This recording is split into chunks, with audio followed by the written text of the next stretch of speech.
Baik, perkenalkan nama saya Devi Kristina Sijabat dengan nomor BP 2422033. Di sini saya akan menjelaskan tentang reaktor kimia. Berikut yaitu pengertian tentang reaktor kimia. Reaktor kimia adalah sebuah wadah atau tempat terjadinya suatu reaksi kimia dengan tujuan mengubah bahan baku menjadi produk yang memiliki nilai tambah secara efisien dan juga terkontrol. Berikut jenis reaktor berdasarkan bentuk dan pengoperasiannya. Yang pertama yaitu ada batch reactor, CSTR atau Continuous Stirred Tank Reactor, dan PVR yaitu Plug Flow Reactor. Berikut adalah penjelasan tentang batch reactor berdasarkan bentuknya, yaitu merupakan sistem tertutup atau tidak ada aliran masuk atau keluar selama reaksi, yang biasanya berupa tangki berpengaduk. Kemudian berdasarkan pengoperasiannya, mirip dengan panci presto atau blender yang tertutup di mana bahan dimasukkan sehingga diaduk hingga waktu tertentu, lalu hasilnya dikeluarkan sekaligus. Lalu yang berikutnya yaitu ada Continuous Stirred Tank Reactor, yang dimana berdasarkan bentuknya itu mirip dengan reaktor batch atau tangki berpengaduk, tetapi memiliki saluran pipa masuk yaitu inlet dan keluar yaitu outlet yang bekerja secara terus-menerus. Dan berdasarkan pengoperasiannya, aliran bahan masuk dari atas atau samping dan langsung tercampur sempurna dengan isi tangki, sementara produk keluar dari sisi lainnya secara kontinu. Kemudian yang selanjutnya yaitu plug flow reactor, yang dimana bentuknya itu seperti pipa, yang dimana fluida mengalir sebagai plug sehingga komposisi berubah seiring panjang pipa. Lalu penjelasan berikutnya yaitu penggunaan, keunggulan, dan kelemahan pada reaktor. Berikut merupakan penggunaannya pada reaktor batch, yang dimana produksi skalanya kecil, dan pada bidang farmasi. Kemudian pada Continuous Stirred Tank Reactor, yaitu produksi skalanya besar pada kontrol suhu yang kritis. Kemudian pada Plug Flow Reactor, produksi gas skala besar dan mempercepat reaksi. Lanjut yaitu pada keunggulan reaktor batch, yang dimana konversinya tinggi dan lebih fleksibel. Pada Continuous Stirred Tank Reactor yaitu kontrol suhunya lebih mudah dan murah operasionalnya. Kemudian pada Plug Flow Reactor yaitu penggunaannya lebih efisiensi. Lanjut yaitu kelemahan reaktor batch, yang dimana lama biaya tenaga kerjanya tinggi. Kemudian pada Continuous Stirred Tank Reactor, konversi per unit volume paling rendah. Kemudian pada Plug Flow Reactor, sulit mengontrol gradien suhu. Berikut adalah contoh industri yang menggunakan reaktor.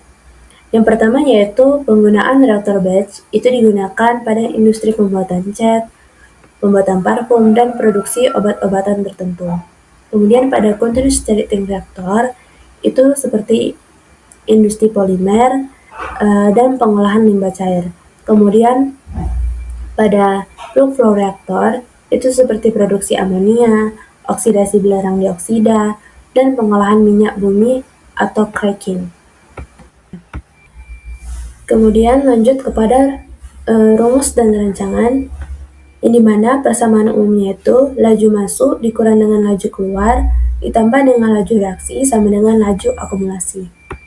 Berikut adalah rumus pada reaktor batch, di mana waktu yang dibutuhkan adalah jumlah mol awal dikali dengan integral dari total akumulasi, kemudian dari perubahan konversi dibagi dengan laju reaksi, kemudian dikalikan dengan volume. Karena di reaktor batch itu bahan tidak mengalir, jadi kita menghitung berapa lama waktu yang harus dihabiskan reaktan di dalam tangki sampai dia berubah menjadi produk.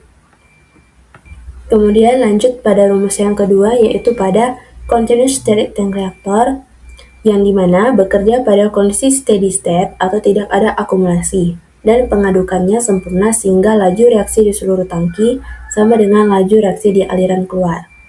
Dengan rumus, volume reaktor sama dengan laju alir masuk dikali dengan target konversi, lalu dibagi dengan laju reaksi.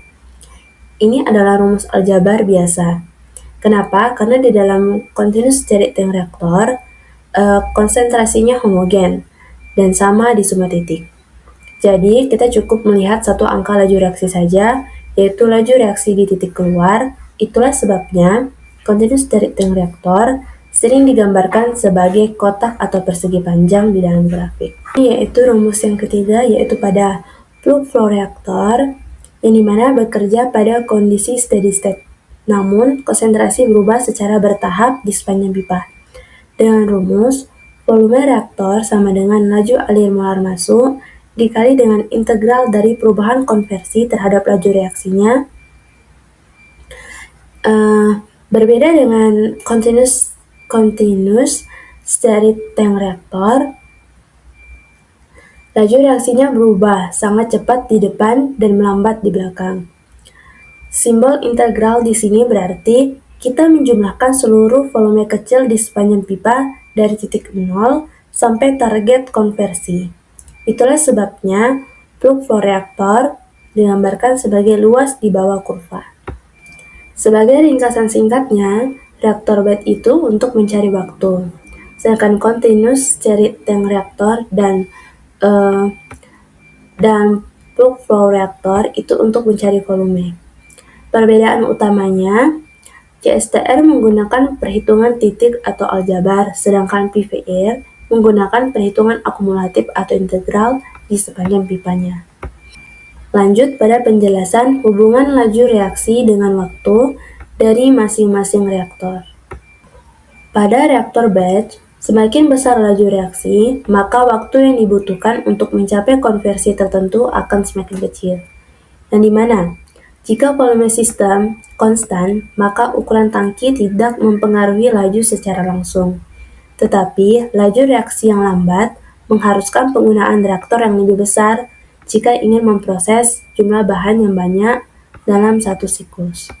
Selanjutnya yaitu continuous stirred tank reaktor, yang dimana karena pengadukan sempurna, konsentrasi di seluruh tangki sama dengan konsentrasi di pipa keluar. Artinya, seluruh reaksi di dalam tangki terjadi pada laju reaksi paling rendah, karena reaktan sudah paling encer. Hubungannya dengan volume, karena operasinya dipaksa berjalan di laju yang lambat, maka butuh tempat yang lebih besar agar reaktan punya cukup waktu untuk bereaksi mencapai target konversi.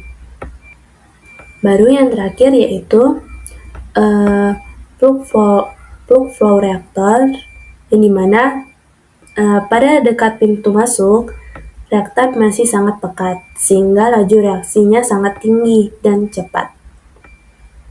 Semakin jauh mengalir ke dalam pipa, reaktan berkurang dan laju reaksinya menjadi lambat.